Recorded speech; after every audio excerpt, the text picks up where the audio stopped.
중배급 인사 안녕하세요. 안녕하세요. 이클립의 문희정입니다. 이학범입니다. 자, 오늘 길고양이 이야기를 좀 해보려고 하는데요. 네. 저희가 길고양이 TNR 사업과 관련해가지고 문제점도 짚어드린 적이 있었고, 관련해가지고 동물병원 선정도 논란이 여러 번 됐었고, 네. 길고양이 중성화 사업 실시 요령 개편을 네. 하려다가 또 난리가 났었죠.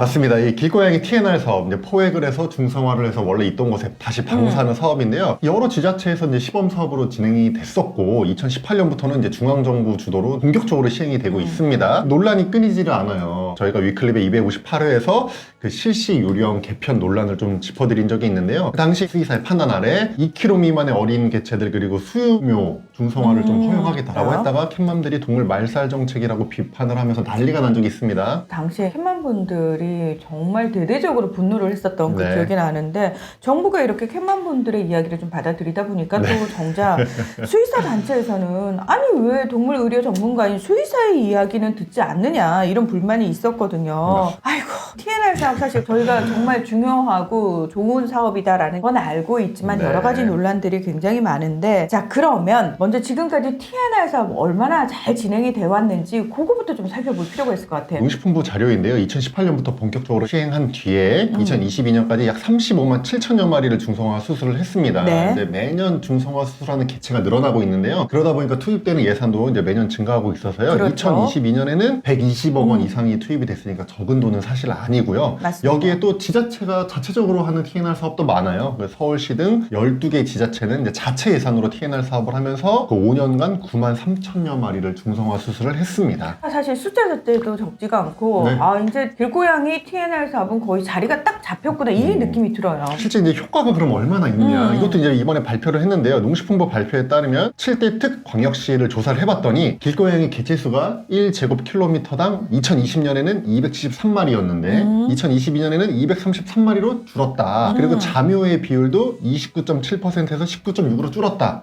어느 정도 효과가 있다, 뭐 이런 식으로 얘기를 했고요. 네. 서울시가 되게 열심히 하고 있는데요. 서울시는 TNR 사업을 2008년부터 했어요. 효과가 있는지 분석하기 위해서 2013년부터 경년으로 길고양이 서식 현황 모니터링을 합니다. 서울시가 자체적으로요. 그래서 2013년에 25만 마리였는데 2019년에는 11만 6천 마리로 절반 이상 줄었다라고 서울시가 발표한 적도 있습니다. 그래서 이제 정부 지자체 발표만 보면은 효과가 있는 거죠. 저는 실제로 어떻게 이 효과를 체감하냐면은, 주변에 계신 분들, 일반 이제 시민들의 길고양이에 대한 불만이 많이 줄었어요. 네.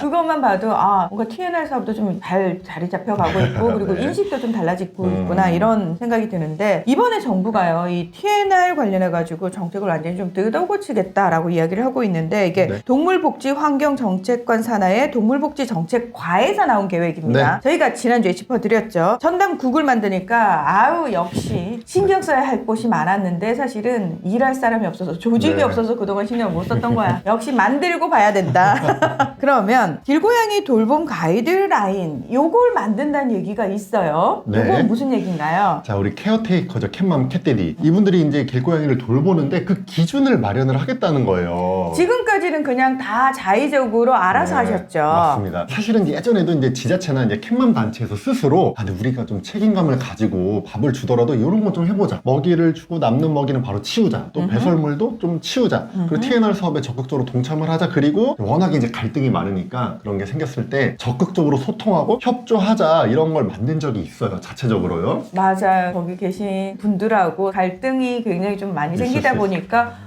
오죽하면 자체적으로 이런 것들이 나왔어요. 맞습니다. 예. 그거를 이제 중앙 정부 차원에서 아예 가이드라인으로 만들겠다고 보시면 됩니다. 근데 보니까 일본이나 영국도 네. 이런 돌봄 기준이 있어요. 네. 사실 우리도 그렇게 조금 납득할 만한 기준을 세우고 캣맘 분들이 좀 잘 지켜주시면은 아 이런 갈등 좀 줄어들지 않을까 싶은데, 맞습니다. 그리고 중성화 수술 가이드라인도 마련한다라는 얘기가 있어요. 네, 이 부분도 이제 엄청 논란인데, 중성화 수술을 할 때 어떤 뭐 봉합사를 쓰냐, 어떤 약을 쓰냐, 어떤 방법으로 수술하냐, 이런 논란이 여러 번 된 적이 많아요. 그래서 아예 2019년에 부산에서는 이 TNR 사업에 사용하는 항생제가 논란이 돼가지고 아예 공청회까지 연 적도 있습니다. 저희는 그냥 수의사 선생님들이 다 동일한 방법이나 동일한 걸 사용하실 줄 알았더니 그건 아니었어요. 네. 사실은 그러다 보니까 이제 논란이 조금 있었던 건데 정부가 가이드라인을 만들어가지고 수술 방법이라든지 네. 수술 후에 처치와 관련돼서 이런 기준을 확실하게 좀 잡아주면은 이런 부분과 관련된 논란도 좀 줄지 않을까 싶은데 맞아요. 자, 미국과 영국 같은 경우에는 이미 수의사회가 만든 중성화 수술 가이드라인을 활용하고 있으니까 우리가 이제 요거를 좀 참고하면 좋을 것 같고요. 그리고 TNR 사업 참여 동물병원 선정 방식도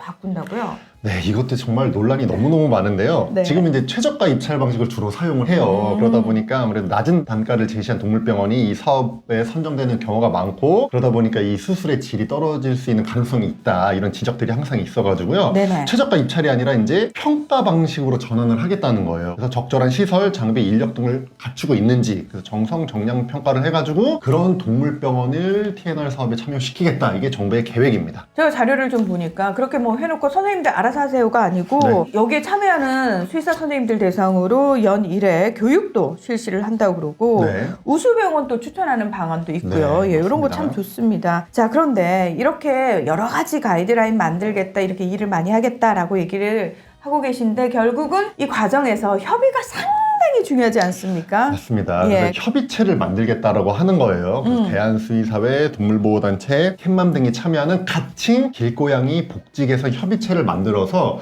지금 다양한 이견들이 있잖아요. 이걸 네. 좀 좁혀가겠다라는 게 정부의 계획인데, 영국에 더 캣 그룹이라고 하는 협의체가 있어요. 네. 이게 이제 롤 모델입니다. 좀 잘 이게 네.